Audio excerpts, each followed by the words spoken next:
Chers spectateurs, chers comédiens, chers festivaliers, chaque festival est fort par ses traditions, par ses partages, par son ambiance, par ses manifestations, donc par ses traditions, mais aussi chaque festival, c'est quelque chose de nouveau. Ce sont les découvertes, si vous voulez, les trouvailles. Et la découverte de festival Masqué 25, c'est l'idée apportée par notre ami canadien Philippe Gobey. Donc aujourd'hui, vous allez voir une coproduction russe-québécoise. Philippe Gobey, il est venu avec sa troupe, avec ses merveilleux comédiens, avec un spectacle qu'on a joué déjà au Canada, mais aussi il a laissé les créneaux pour les comédiens russes. Donc, et pendant 3 répétitions, on a monté un spectacle où participent les comédiens québécois et russes. Donc, à votre attention, une coproduction qui sera annoncée par notre équipe des cuisiniers.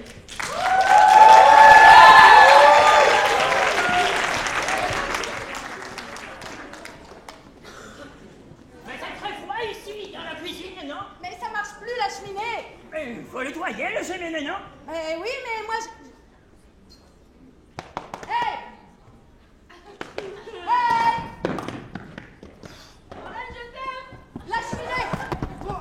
Et vite, vite, vite! C'est tout bouché! Plus vite que ça! Mais C'est qu'est-ce qui se passe? bouché! Ça va aller, ça va. Qu'est-ce qui se passe?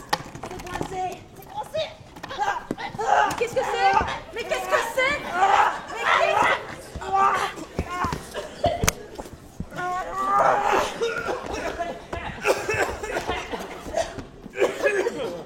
Mais Mais c'est quoi?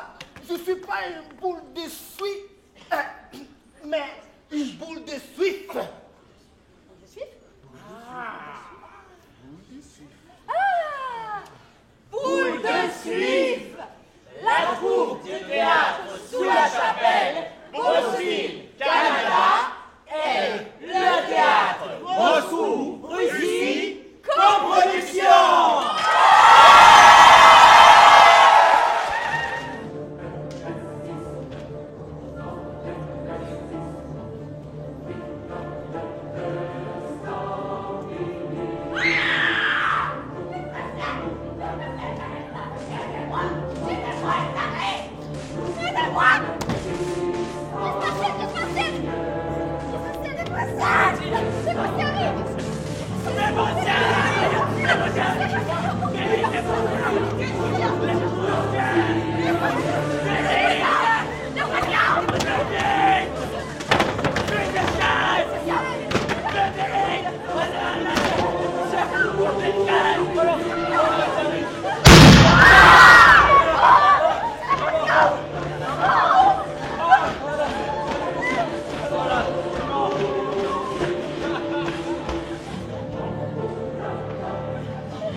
Pendant plusieurs jours d'affilée, des lambeaux d'armée en déroute avaient traversé la ville. Ce n'était point de la troupe, mais des ordres de bandits. Les hommes avaient la barbe longue et sale, des uniformes en quenille. Ils avançaient d'une allure molle sans drapeau, sans régiment. Les Prussiens allaient entrer en roi, disait-on. Une calme profonde, d'attente épouvantée et silencieuse planait sur la ville. La vie semblait arrêtée. Les boutiques étaient closes, les rues muettes. Quelquefois un habitant, intimidé par ce silence, filait rapidement le long des murs. L'angoisse de l'attente faisait désirer la venue de l'ennemi. Il y avait cependant quelque chose dans l'air, quelque chose de subtil et d'inconnu, une atmosphère étrangère et intolérable, comme une odeur répandue, l'odeur de l'évasion. Certains avaient de gros intérêts engagés au Havre, que l'armée française occupait. Ils voulaient tenter de gagner ce port en allant par terre à Dieppe, où ils s'embarqueraient. Ainsi, quelques bourgeois qui craignaient de perdre leur fortune auprès de l'ennemi usèrent de leur influence pour obtenir une autorisation de départ auprès du général en chef. Donc, une grande diligence à 6 chevaux fut revenue pour ce voyage. Les 7 personnes se furent inscrire chez le voiturier. On résolut de partir un mardi matin, avant le jour, pour éviter tout rassemblement. Cette diligence était sûrement la dernière qui quitterait Rouen. Tous appréciaient cette chance. À 4h30 du matin, les voyageurs se réunirent dans la cour de l'hôtel de Normandie où l'on devait monter en voiture. Il était encore plein de semées et grelottait de froid sur leur couverture. On se voyait mal dans l'obscurité, et l'entassement des lourds vêtements d'hiver faisait ressembler tous ces corps à des curés obèses avec leurs longues soutanes. J'emmène ma femme. J'en fais autant. Et moi aussi. Nous ne reviendrons pas à Rouen. Et si les Prussiens s'approchent du Havre, nous gagnerons l'Angleterre. S'il le faut. Pourquoi ne montez-vous pas en voiture? Vous serez à l'abri du froid, au moins.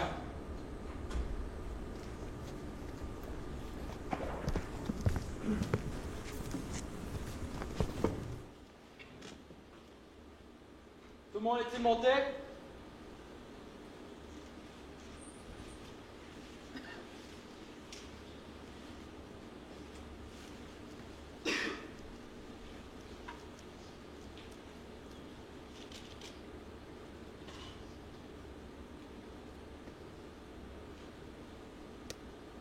La voiture avançait lentement.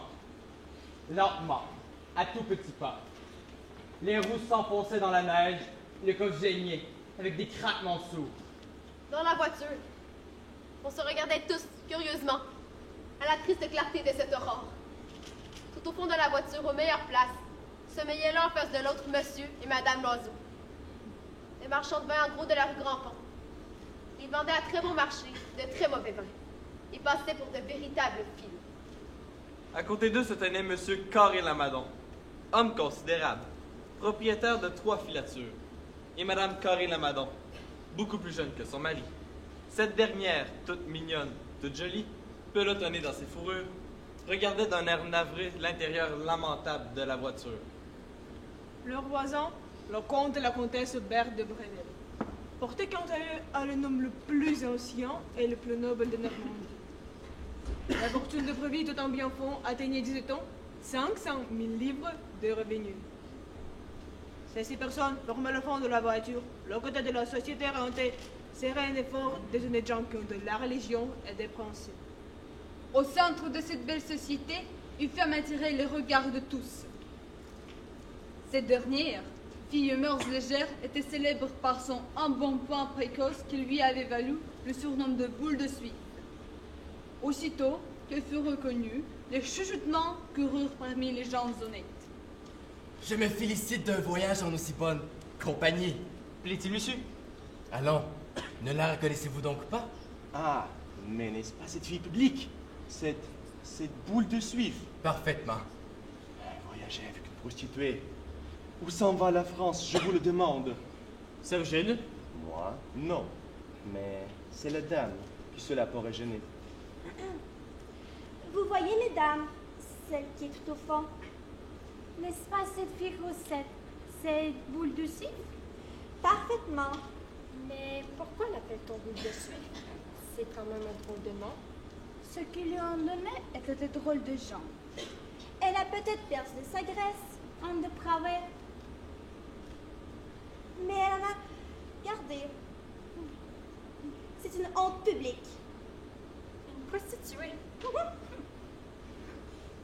La voiture avançait si lentement qu'à 10 heures du matin, on n'avait pas fait 4 lieues.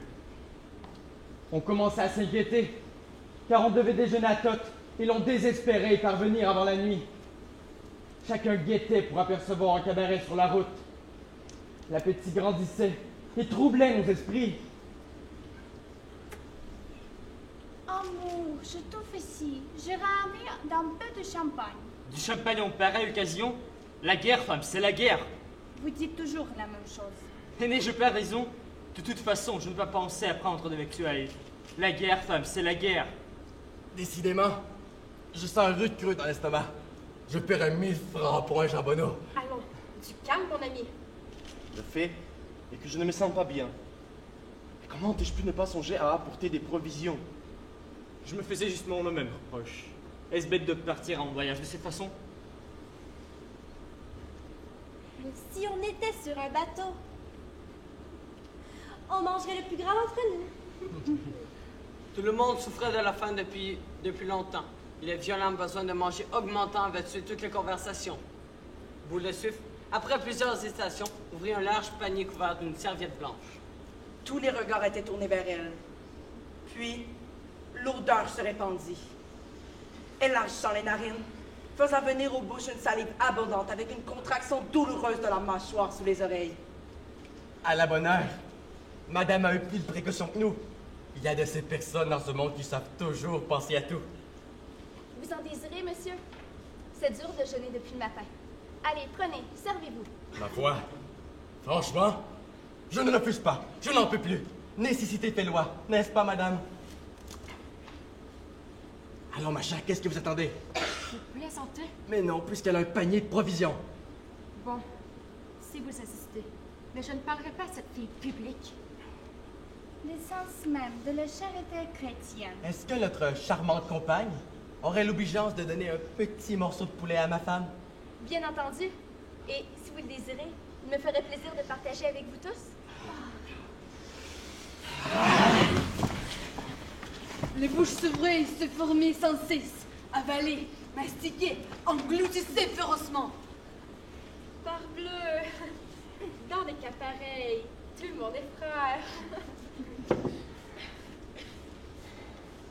Le panier fut vidé.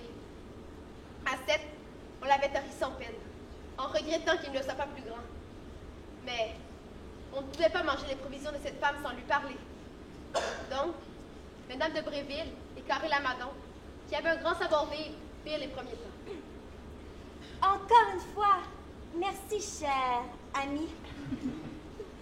Mais dites-nous, madame, ce qui vous oblige à laisser vos occupations à voir?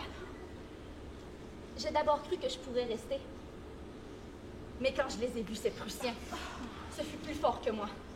Ils m'ont fait tourner le sang de colère et j'en ai pleuré de honte et de rage. Je les regardais de ma fenêtre, ces gros porcs avec leurs casques à pointe. Et ma bonne me tenait les mains pour m'empêcher de leur jeter mon mobilier sur le dos. Puis, il en est venu pour loger chez moi. Alors j'ai sauté à la gorge ce premier. Et vous l'avez tué? Non. Je l'aurais bien terminé, celui-là, si l'on ne m'avait pas tiré par les cheveux. Après cela, il a fallu m'enfuir. Alors, dès que j'ai trouvé une occasion, je suis partie et me voici. Bravo, mademoiselle. Vous faites honneur à notre mère patrie. Quel courage! Beaucoup n'auraient pas eu votre cran. Des petits points de feu parurent sur la route. C'était Tot. On avait marché 11 heures, en plus des 2 heures de repos laissées aux chevaux, afin de manger l'avoine et de souffler un peu. On entra dans le bourg, puis on s'arrêta. La portière s'ouvrit. Soudain, une voix fut tressaillie dans les passagers. Celle d'un officier allemand. Devant l'auberge se tenait en pleine lumière, un officier allemand. Un grand jeune homme excessivement mince et blond, serré dans son uniforme comme une fille en son corset. Vous pouvez descendre, messieurs, dames, et allez m'attendre dans l'auberge. On entra dans la vaste cuisine de l'auberge.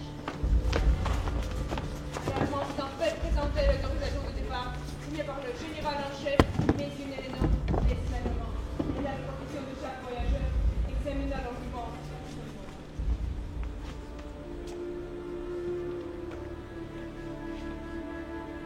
Sehr gut.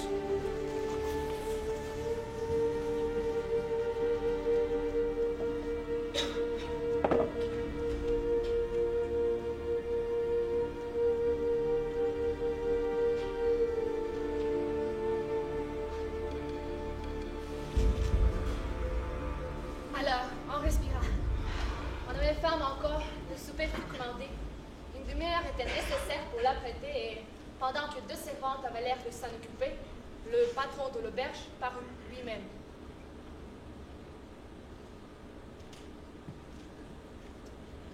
Bonsoir, monsieur Redon.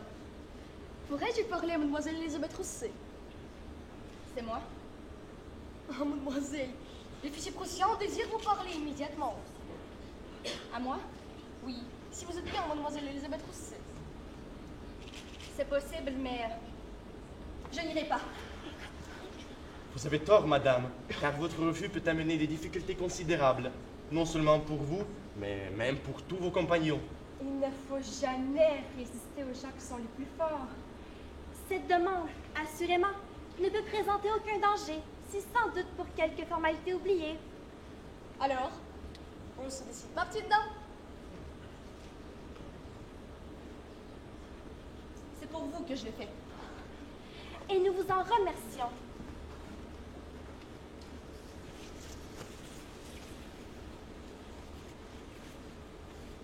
Et elle sortit. On l'attendit pour se mettre à table. Chacun se désolait de ne pas avoir été demandé à la place de cette fille violente et irascible. Préparait mentalement des platitudes pour le cas où on l'appellera à son tour. Mais au bout de 10 minutes, elle réapparut, soufflant, rouge à suffoquer, exaspérée. Oh, la canaille, la canaille! Mais qui est-il, mon enfant? Je ne peux pas en parler, cela ne vous concerne pas. Une bonne nuit de sommeil nous fera plus grand bien à tous. Oui, nous sommes prises de fatigue. Allons, tous au lit.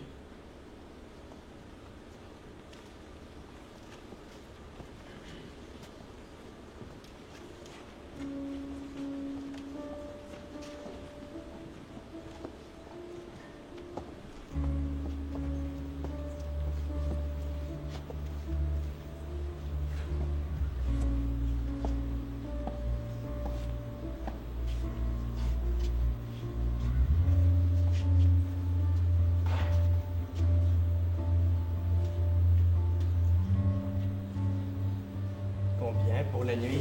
Non, mon cher, il y a des moments où ces choses-là ne se font pas.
décidé, la veille qu'on partirait à 8 heures le lendemain, tout le monde se trouvait dans la cuisine au petit matin. Toutefois, la voiture, dont la vache avait un toit de neige, se dressait solitaire au milieu de la course sans chevaux. Puis, le cocher apparut, un papier à la main.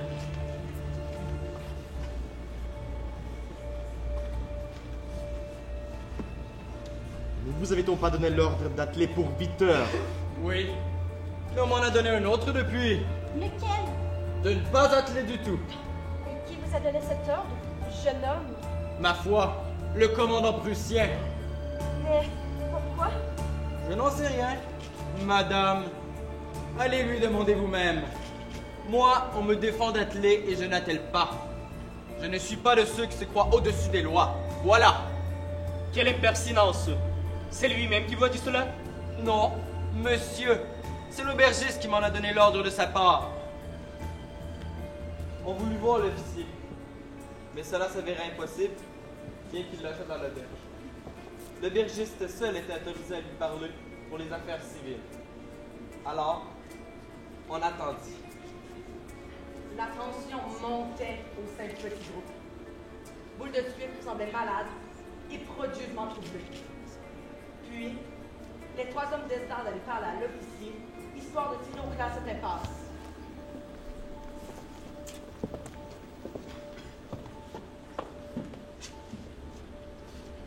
Monsieur, si Monsieur Durand aimerait un entretien.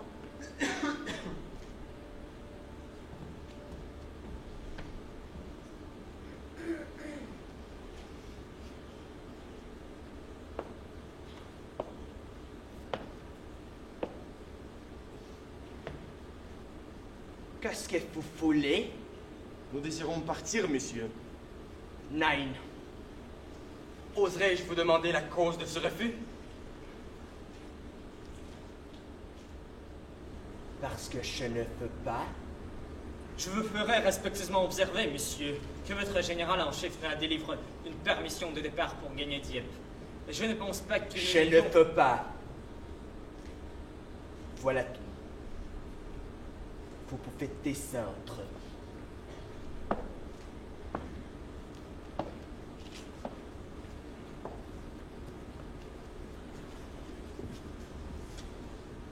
L'après-midi fut lamentable.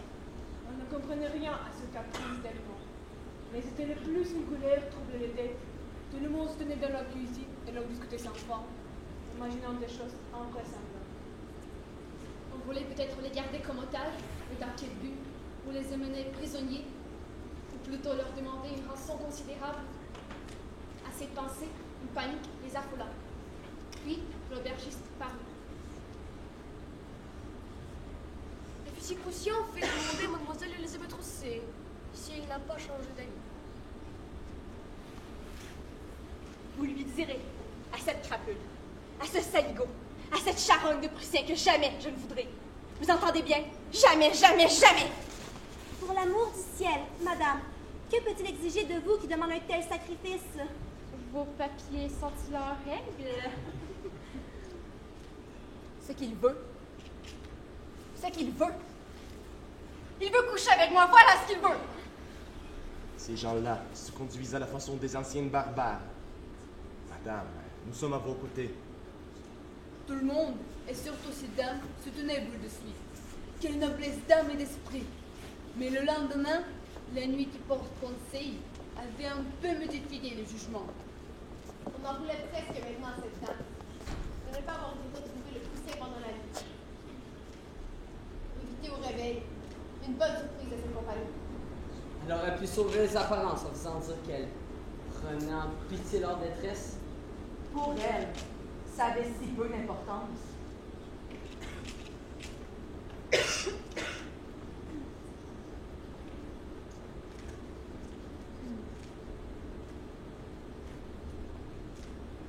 Quelle garce! Tout ça parce qu'il s'agit de l'ennemi. Non, monsieur, mon cher, il n'y a pas d'ennemis. Il n'y a que des clients. On prépara longuement le blocus, comme pour une forteresse à investir.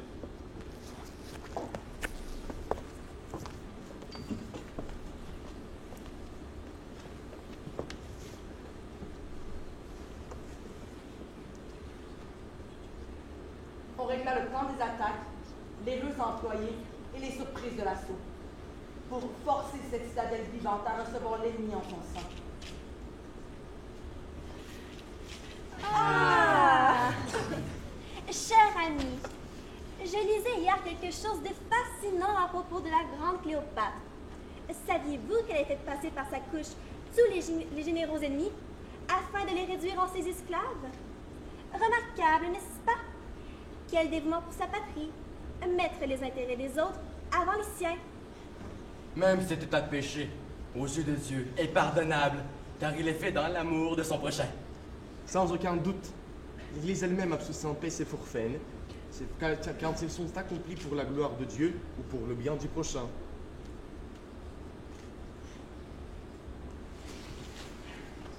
Pendant tout l'après-midi, on la laissa réfléchir. Mais, au lieu de l'appeler madame, comme on l'avait fait jusque-là, on lui disait froidement mademoiselle, sans que personne ne sût bien pourquoi. Comme si on avait voulu le faire descendre d'un degré dans l'estime qu'il avait escaladé, lui faire sentir sa situation honteuse. Au moment de servir le potage, le burgiste reparut, répétant sa phrase de la veille. Pardonnez-moi, mais l'officier prussien fait demander à mademoiselle Elisabeth Rousset si elle n'a point encore changé d'avis.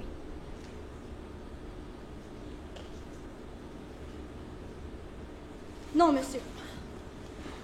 Le contraire me t'étonnait. Et que dire du sacrifice d'Abraham? Je tirerai immédiatement père à mère sur un ordre venu d'en haut. Rien ne peut déplaire au Seigneur lorsque l'intention est louable. Ainsi, Madame Loiseau, vous pensez vraiment que Dieu accepte toutes les voies et pardonne le fait quand le motif est pur? Qui pourra en douter, cher ami? Une action blâmable en soi devrait souvent méritoire par la pensée blessée. La fin justifie les moyens. Tout à fait. La guerre, femme, c'est la guerre. Ça suffit! Du calme, Philippe. Non, Joséphine, je n'ai plus qu'assez de cette gueule! Ainsi, vous préférez donc nous laisser pourrir ici, plutôt que de consentir à une de ces complaisances que vous avez usé souvent en votre vie. De plus de moi entre vos cuisses, quelle différence! Et tu sais, ma chère, il pourrait se vanter d'avoir goûté à une jolie fille comme il s'en trouve très peu dans son pays. Mademoiselle Rousset n'a pas changé d'idée.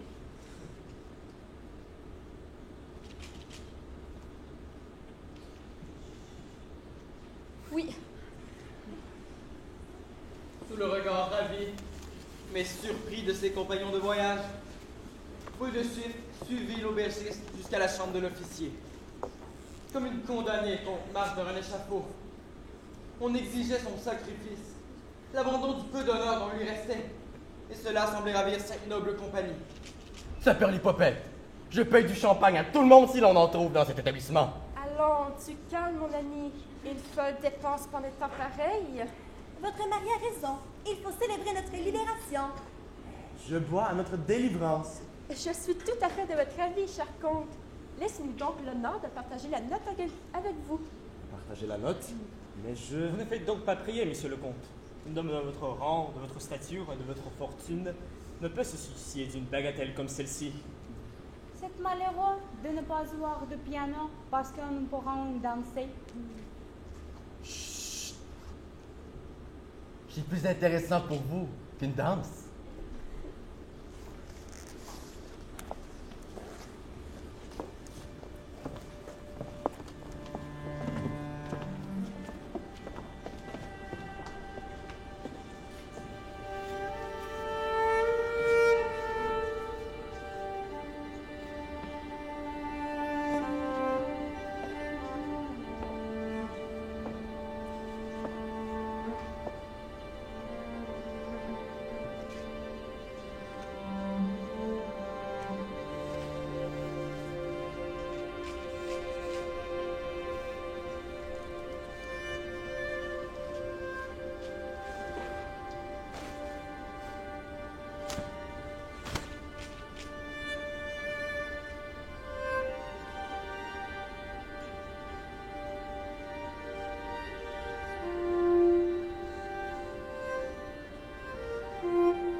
voici, monsieur.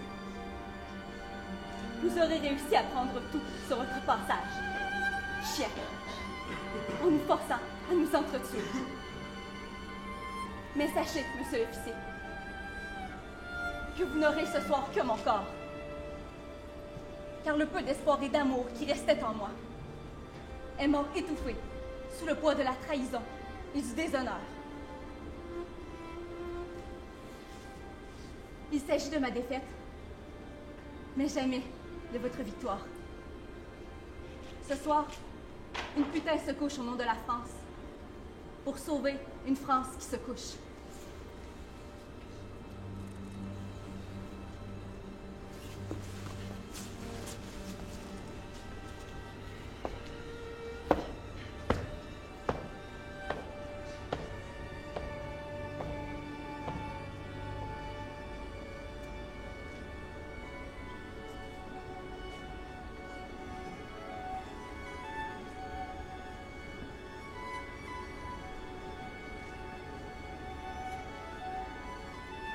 Le lendemain, un clair soleil d'hiver rendait la neige éblouissante.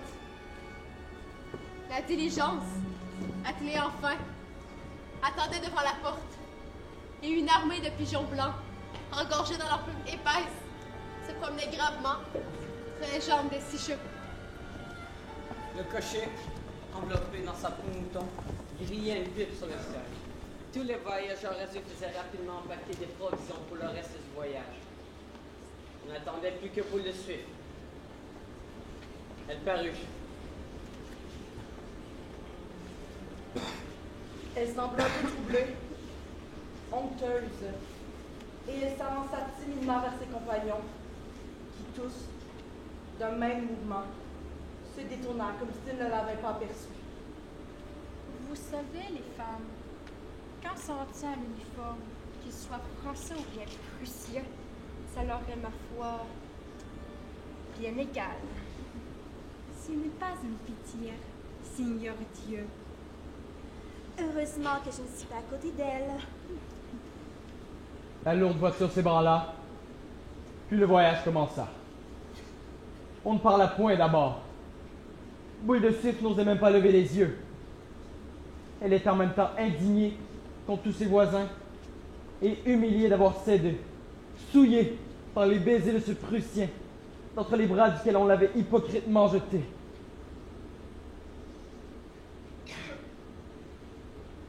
Il fait faim, ne trouvez-vous donc pas? J'ai pensé à tout. Alors, ils se partagèrent tous les provisions, en prenant soin de ne pas en donner à Boule de Suif. Boule de Suif, dans la hâte et l'effarement de son lever, n'avait plus pensé à rien. Et elle regardait, exaspérée, suffocant de rage, ces gens qui mangeaient placidement. Une colère tumultueuse la crispa d'abord. Elle ouvrit la bouche pour leur crier leur paix, avec un flot d'injures qui lui montait aux lèvres. Mais elle ne put parler, dans l'exaspération l'étranglait. Personne ne la regardait, ne songeait à elle. Elle se sentait noyée dans le mépris de ces gredins honnêtes qui l'avaient sacrifiée d'abord, rejetée ensuite, comme une chose malpropre et inutile. Elle fit des efforts terribles, se raidit, avala ses sanglots comme les enfants. Mais les pleurs montaient, luisaient au bord de ses paupières. Et bientôt, 2 grosses larmes se détachant de ses yeux, roulèrent lentement sur ses joues.